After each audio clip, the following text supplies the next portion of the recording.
And then Jesus gives this teaching: love your enemies. Love the person who hates you, reviles you, casts you out, persecutes you. Now, just before that, not recorded by Luke, he says, you've heard that it was said, you shall love your neighbor and hate your enemy. Let me tell you, I like that teaching better. Can I just be honest? That was the teaching of the rabbis in Jesus' day. You see, Jesus was a rabbi. He was a teacher. And there were other rabbis, other teachers in Jesus' day. And so he said, hey, you've heard the teaching of the rabbis. You've heard what they say. What do they teach? You shall love your neighbor and hate your enemy. But I'm telling you something different. You shall love your enemies. My natural inclination, what the Bible would call my flesh, does not like Jesus' teaching here. I like the teaching of the rabbis, especially in light of wickedness, gross wickedness, terrorists killing 1,200 people. And let me tell you, they recorded what they did.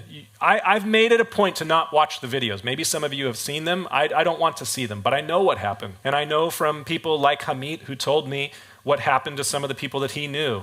The desecrating horrible things that they did to both men and women and cutting body parts off. I'll just leave it at that. And recorded it all because they wanted to use it as propaganda. So it's all on video. And my inclination is love my neighbor, hate my enemy. And I'm no different than you. You're the same. I want permission to hate, and Jesus doesn't give me that option. He says, I say to you, love your enemies, bless those who curse you, do good to those who hate you, and pray for those who spitefully use and persecute you. His teaching is clear, but my flesh doesn't like it. The chief virtue of Christ's kingdom is love. And what is love? That's a challenging one for us. Well, one great theologian about 1,000 years ago, Thomas Aquinas, he said, love is to will the good of another, to desire their good. So Jesus says, love your enemies, desire their good. That's not my natural inclination. And what does it look like? What does it practically look like to love your enemies? Well, he says in verse 29, to him who strikes you on the one cheek, which is a sign of insult, turn to him the other also. And from him who takes away your cloak, do not withhold your tunic. Give to everyone who asks, and from him who takes